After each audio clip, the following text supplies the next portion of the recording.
नमस्कार, मी अजिंक्य भातंब्रेकर. तुम्ही पाहताय लोकशाही मराठी. ब्रेकिंग न्यूज आपण बुलेटिनच्या सुरुवातीला आज पाहणार आहोत. संतोष देशमुख हत्या प्रकरणी आता नवीन एसआयटी स्थापन करण्यात आल्याची माहिती भाजपचे आमदार सुरेश धस यांनी दिलेली आहे. 1 जानेवारीला स्थापन केलेल्या एसआयटीवर देशमुख कुटुंबाने आक्षेप घेतला होता. एसआयटीतले काही अधिकारी हे वाल्मिक कराडच्या संपर्कात आहेत असा सातत्याने आरोप होत होता. या अनुषंगाने आता काही नवीन सदस्यांची या एसआयटी मध्ये नियुक्ती करण्यात आल्याचं समजतंय. स्वतः मुख्यमंत्री देवेंद्र फडणवीस यांच्या कार्यालयाकडून सुद्धा या बाबतीतली माहिती आता जारी करण्यात आलेली आहे.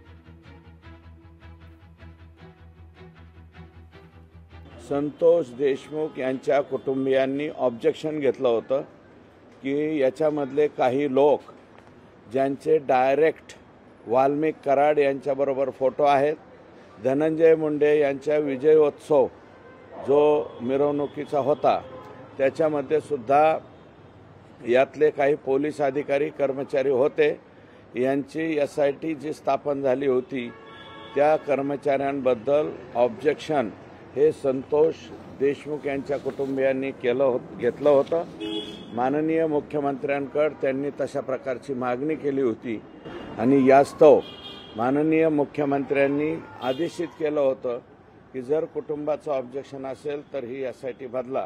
माननीय उज्ज्वल निकम साहेबांची ऑर्डर काढण्यासाठी मी नाही, स्वतः मुख्यमंत्र्यांनी त्यांना फोन केलेला आहे. त्यांचं आणि त्यांचं बोलणे झाल्याच्या नंतर आणि याच्यामध्ये काय आहे की ज्या वकिलांना नियुक्त केलं जातं त्यांची एनओसी मिळाल्याशिवाय त्याच्यामध्ये ऑर्डर करता येत नाही आणि ती ऑर्डर होईल. परवा पंतप्रधान महोदय आपल्या महाराष्ट्रामध्ये या ठिकाणी येत आहेत आणि त्याच्यानंतर मी 16 किंवा 17 तारखेला मी त्या कुटुंबियाकडे जाईल. त्यांनी काय जे आज झालेलं आहे त्याच्या बाबतीमध्ये त्यांच्याशी मी चर्चा करेन.